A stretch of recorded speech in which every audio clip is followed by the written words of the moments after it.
장강에 솟는 또 하나의 해. 손책이 숨을 거두자 손권은 그 침상 앞에 넘어져 곡하며 울음을 그칠 줄 몰랐다.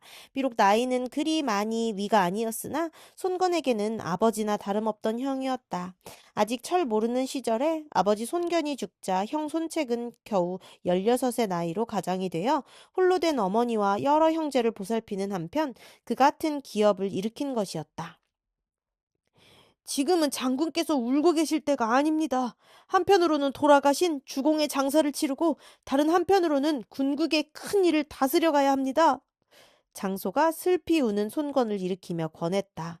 아버지 같은 형을 잃은 슬픔이 비록 크다 하나 손권이 원래 그리 잘고 막힌 인물은 아니었다. 애써 눈물을 거두며 주군으로서의 위엄을 되찾으려 했다. 그러나 장소는 다시 손정에게 청했다. 명공께서 종중의 어른이 되시는 분이니 돌아가신 주공의 장례를 맡아서 거행해 주십시오. 저희는 새 주공으로 하여금 문무의 묻 관원 앞에서 돌아가신 주공의 뒤를 잇는 예를 치르도록 채비하겠습니다.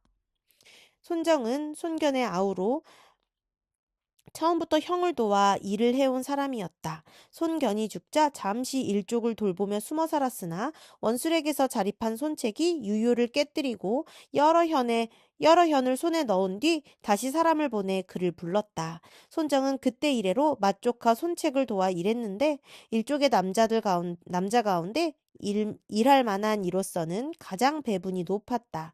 장소의 말을 듣자 손정은 말없이 고개를 끄덕여 승낙했다.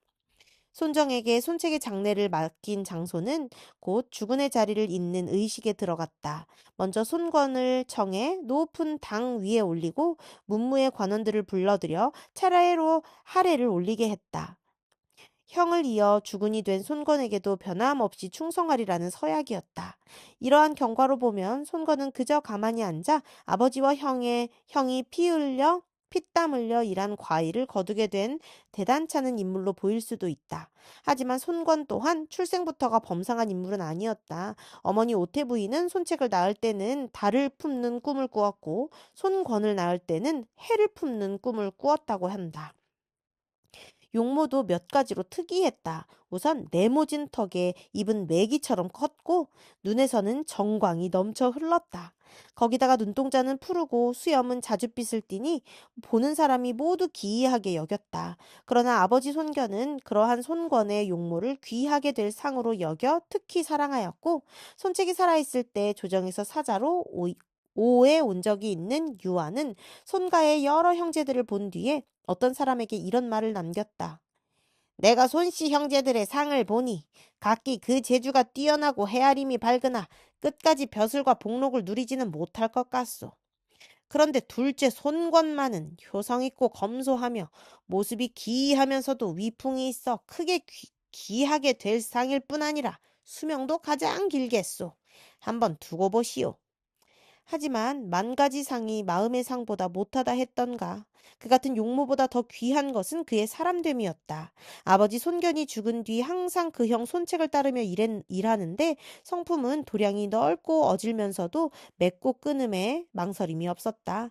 또 협기 있는 무인을 좋아하면서도 지혜 있는 선비를 높이 대접할 줄 알아 일찍부터 아버지나 형에 못지않는 인물로 널리 이름을 얻었다.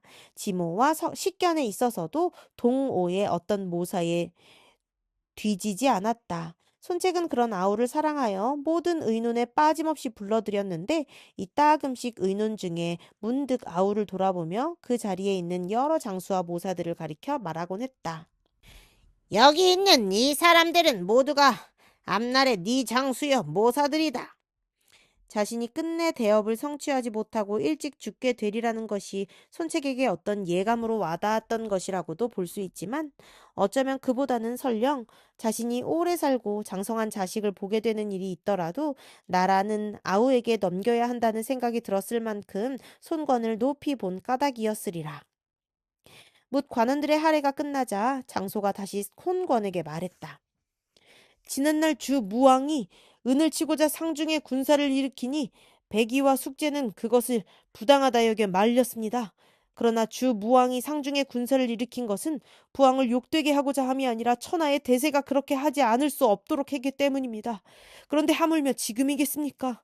지금 간특한 도적들은 다투어 천하를 노리고 있으며 늑대나 이리 같은 무리가 길을 가득 메울 지경에 이르렀습니다.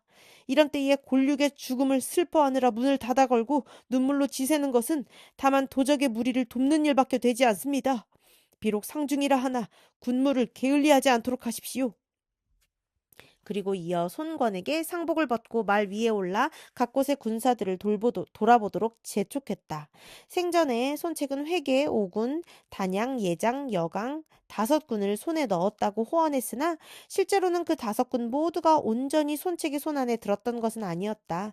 예장을 비롯한 몇 군은 형주의 유표나 조조 등의 세력에 닿아 있는 곳이어서 범 같은 손책이 죽은 지금 어떤 일이 벌어질지 알 수 없었다. 그 모든 사정을 잘 알고 있는 손권이라 장소에 그 같은 말을 물리칠 수 없었다. 곧 옷을 갈아입으며 말을 준비하게 했다. 그때 사람이 와서 알렸다. 주공군께서 파구로부터 군사를 이끌고 돌아오셨다고 합니다. 주유가 돌아왔다는 말을 듣자 손권은 몹시 기뻤다. 공군이 이미 돌아왔다니 내 무슨 걱정이 있겠는가? 그렇게 반기며 그를 맞으러 나갔다. 어렸을 적 서땅에서 처음 만난 뒤로 주유는 형 손책이나 다름없는 사람이었다. 형 손책과 나란히 당에 올라 어머니를 뵙는 예로 오태 부인을 뵈었으며 뒷날에는 교시 자매를 나란히 맞아들여 손책과 동서가 되었다. 뿐만 아니라 손책이 처음 원술에게서 자립했을 때 가장 먼저 군사를 이끌고 와 도운 것도 주유였다. 그리고 그로부터 5년 숱한 싸움을 거치면서 주유는 동호의 기둥이나 대돌보 같은 장수로 손가를 위해 일해왔다. 그 무렵 파구를 지키고 있던 주유는 손책이 자객의 활과 창에 몹시 다쳤다는 말을 듣자마자 군사를 손책이 있는 오군으로 돌렸다. 그러나 미처 오군이 이르기도 전에 먼저 손책이 숨을 거두었다는 소식을 들었다. 이에 주유는 손책의 죽음으로 혹 무슨 변고라도 있을까 두려워 밤을 낮삼아 달려온 것이었다. 오희로 돌아온 주유는 먼저 손책의 영구 앞에서 크게 곡을 했다. 이때 오태 부인이 나와 울면서 손책이 마지막 남긴 말을 전했다. 주유가 땅에 엎드려 절하며 맹세하듯 말했다. 비록 제 힘이 말이나 개에조차 미치지 못한다 해도 백부의 뒤를 이은 중모를 죽음으로 받들겠습니다. 이제 그 중모는 동호의 새 주인입니다.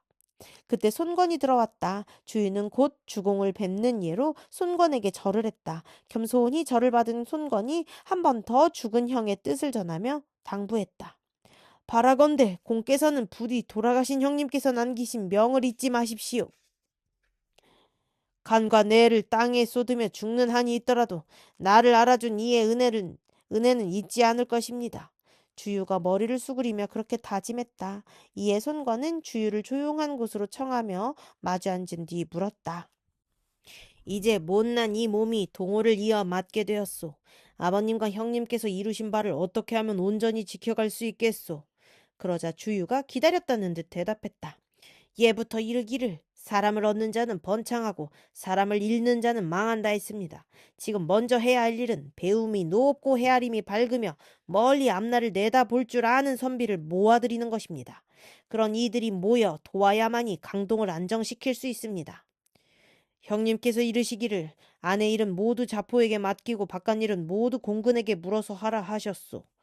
장소와 그대의 주유가 있는데 달리 무슨 사람을 불러들일 필요가 있느냐는 듯한 손권의 대답이었다. 주유가 고개를 저으며 말했다. 자포는 어질고 밝은 사람이니 넉넉히 큰 일을 해낼 것입니다. 그러나 이 유는 재주가 없어 맡기신 무거운 일을 감당하지 못할까 두렵습니다. 바라건대 따로이 한 사람을 추천하여 장군을 돕게 하고 싶습니다. 공군보다 더 나를 도와줄 만한 인재가 따로 있을성 싶지 않구려.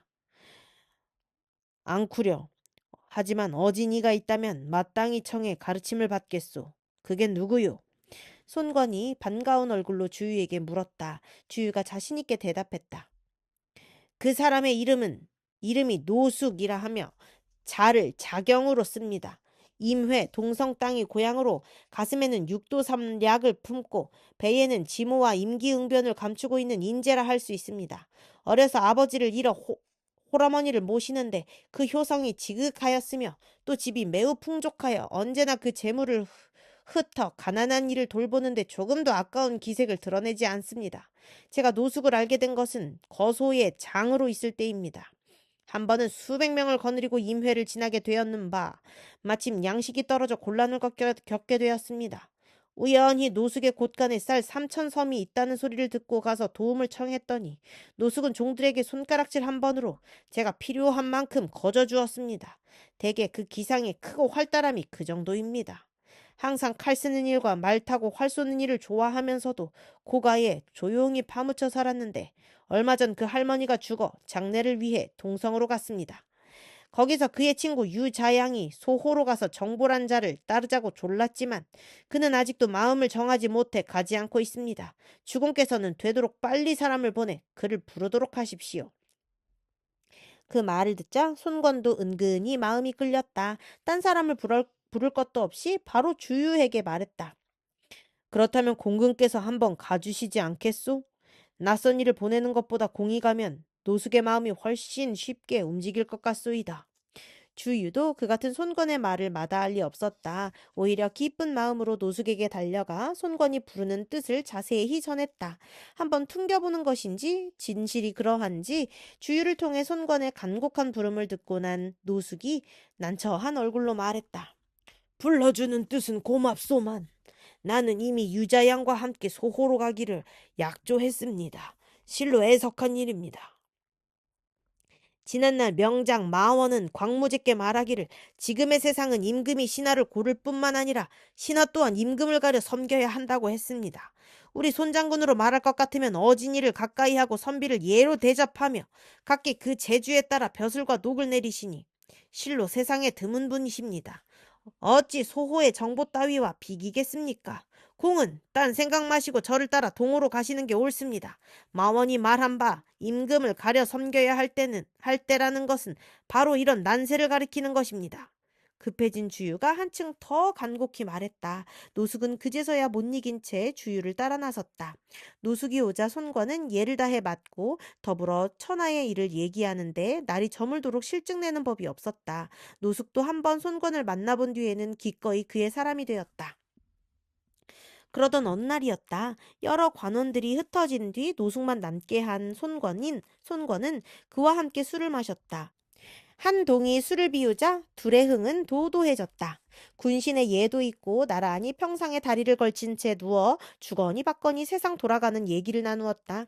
밤이 깊었을 무렵 손권이 불쑥 노숙에게 물었다. 지금 한실은 위태롭고 사방은 소란하기 그지없소이다. 나는 아버님과 형님의 뒤를 이어 동호를 맡기는 하였으나 앞날을 생각하면 그저 아득할 뿐이요. 제환공이나 진문공 같은 폐업을 이루고는 싶소만 도무지 길을 모르겠구려. 공은 내가 어떻게 하였으면 좋겠소. 술김에 하는 소리 같지 않게 간곡한 물음이었다. 노숙도 정색을 하고 대답했다.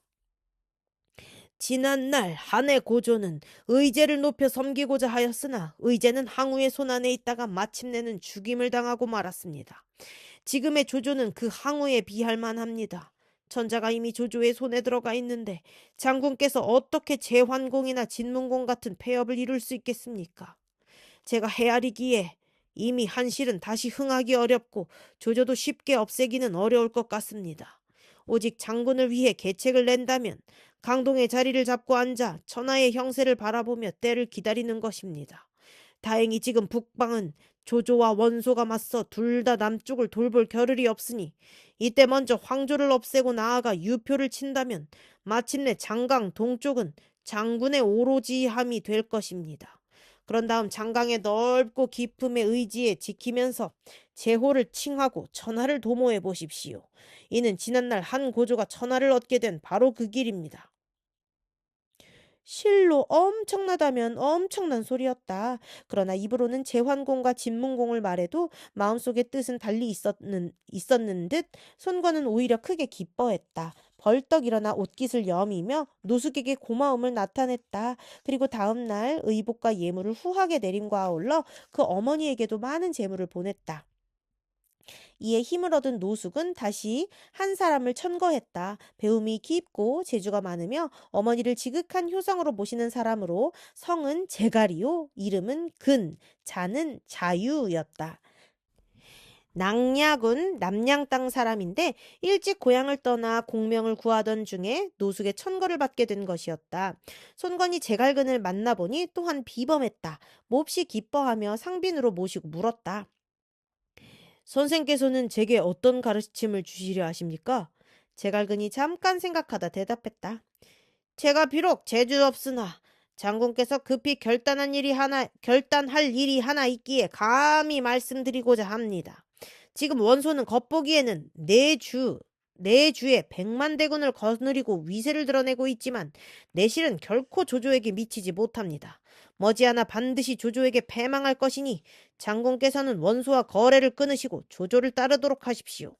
그런 다음 때를 보아 이를 꾀해 나가는 것이 동오를 보전하는 방법일 뿐만 아니라 나아가서는 천하를 도모하는 지름길이 될 것입니다.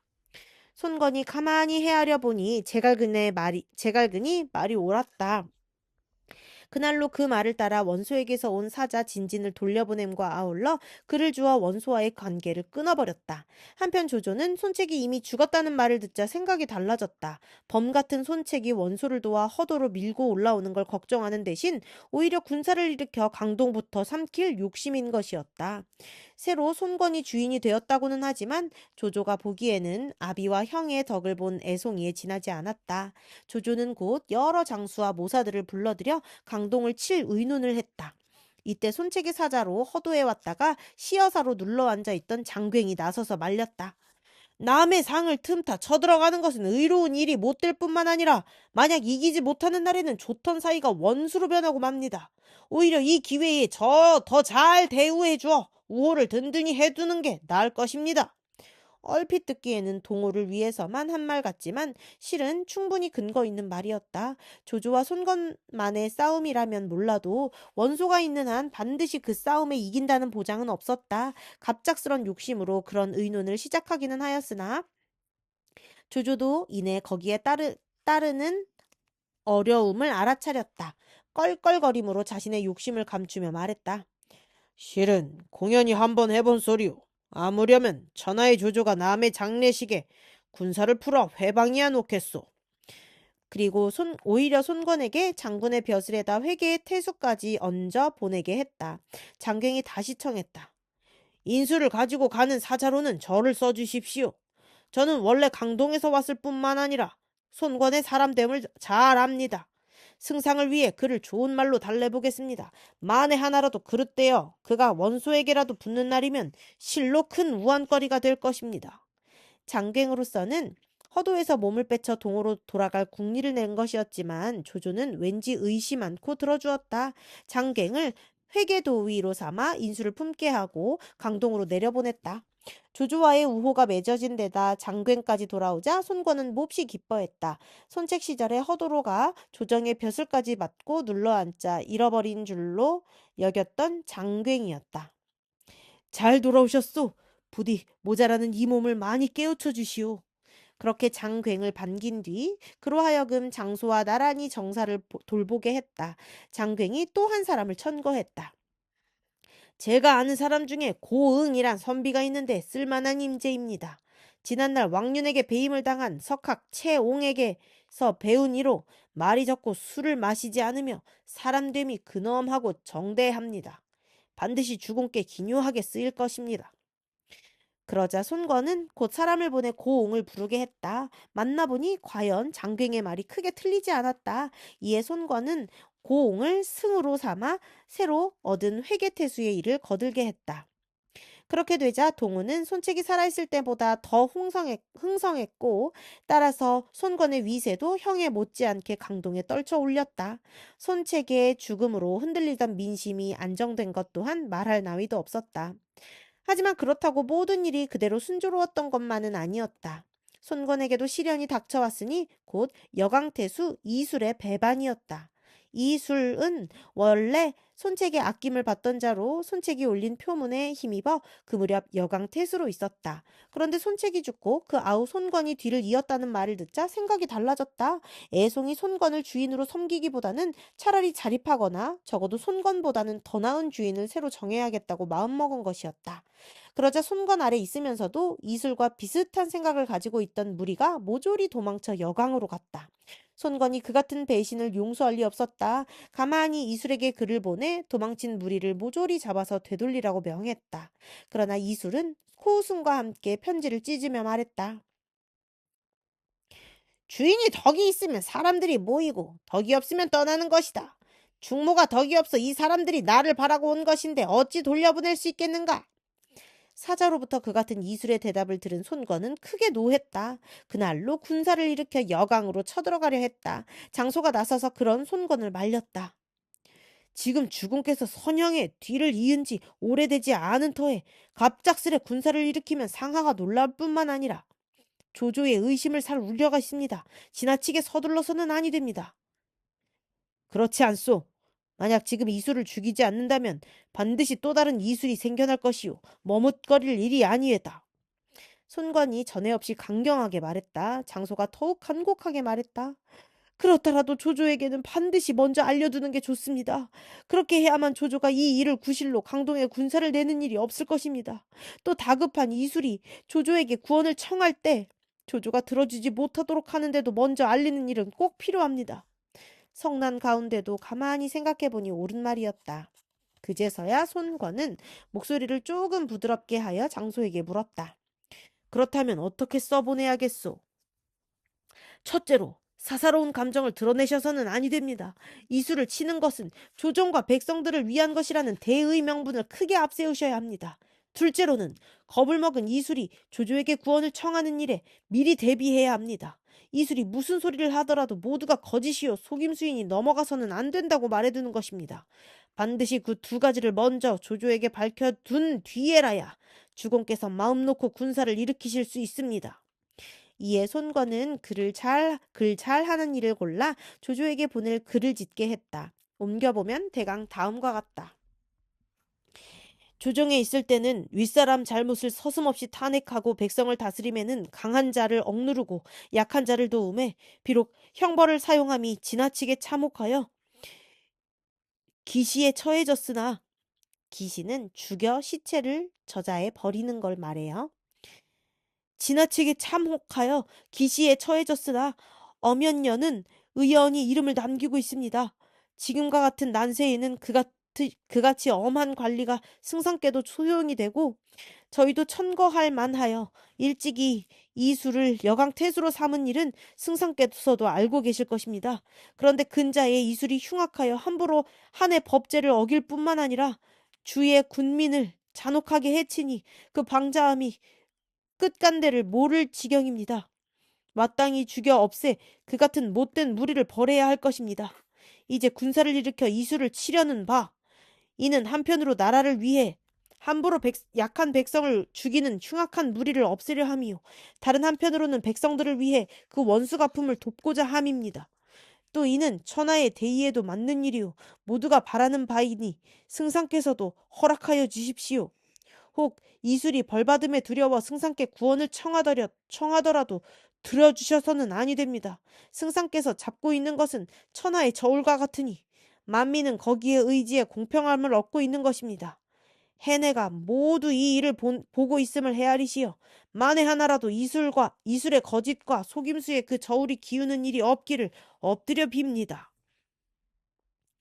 손권에게서 그 같은 글이 오자 조조는 곽가에게 물었다. 어떻게 하면 좋겠는가? 그러자 곽가가 밝은 얼굴로 대답했다. 차라리 잘 됐습니다. 지금 원소의 움직임이 심상치 않은데 마침 그리 되었다니 동쪽의 일을 걱정하지 않으셔도 되겠습니다. 이술은 원래 손가의 사람이니 손권이 이긴다 해도 더 얻는 게 없고 오히려 크건 작건 힘만 소모될 뿐입니다. 이에 조조는 좋은 말로 손권에게 답을 써 보냈다. 조조의 답을 받은 손권은 곧 크게 군사를 일으켜 이술이 근거한 환성으로 몰아갔다. 손권을 얕보고 있던 이술은 놀랐다. 그 신속한 진공도 진공이려니와 앞장선 손건의 위세도 전혀 뜻밖이었다. 형 손책의 그늘에 가리어 제대로 보이지 않던 손건의 진가를 새삼 알게 된 느낌이었다. 처음 성을 나와 손권의 군사를 맞으려 했던 이술은 그 바람에 변변한 싸움 한 번 없이 성 안으로 쫓겨들어갔다. 그리고 성문을 굳게 닫아 걸고 지키기만 하는 한편 급히 조조에게 사람을 보내 구원을 청했다. 이술의 글을 받자 조조는 다시 슬며엇 마음이 움직였다. 아무래도 원소와 천하를 건 싸움을 벌이기 전에 뒤를 깨끗이 해두고 싶었던 것이다. 그러나 손건의 글을 떠올리니 차마 그럴 수 없었다. 거기다가 원소의 움직임도 한층 활발해진 때라 가볍게 군사를 나눌 처지도 못돼 이술을 구해주지 못했다. 한편 성안에 갇혀 조조의 구원만을 기다리던 이술은 오래자나 양식부터 떨어졌다. 소, 돼지에 이어 군마까지 잡아먹고 마지막에는 진흙을 떡 모양으로 빚어 먹는 지경에까지 이르고 말았다. 아무도 구원할 사람이 없음을 알고 성을 에워싼 채 느긋하게 기다리던 손권은 이술의 군사들이 창칼도 제대로 휘두를 힘이 없을 만큼 굶주린 뒤에야 일제히 성을 공격하게 했다. 아무리 한쪽은 성의 의지에 지키고 한쪽은 험한 성벽을 타고 넘어 공격한다고는 하나 처음부터 끝난 것이나 다름없는 싸움이었다. 반나절도 안 돼 환성은 떨어지고 이술은 그 졸개들과 함께 손권에게 사로잡혔다. 저놈을 목베어 군문에 높이 매달도록 하라! 이술이 끌려오자 손권은 말 한마디 나누지 않고 그런 영을 내렸다. 그러나 이술을 뺀 나머지는 모조리 오군으로 옮겨가게 하였는데 그 수가 3만이나 되었다. 기세 등등하던 이술이 싸움 한 번 변변히 못하고 잡혀 죽자 은근히 퍼져있던 손권에 대한 강동 사람들의 불안은 깨끗이 씻겨졌다. 새 주인이 그 아비나 형의 못지않음을 비로소 믿게 된 것이었다. 손권은 거기에 그치지 않고 다시 군사를 보내 산월을 치게 했다. 역시 손책의 죽음을 틈타 동호의 명을 따르려 하지 않는 죄였다. 그리고 그 싸움에도 이기자 손권의 기세는 그대로 장강에서 새로 솟는 해와 같았다.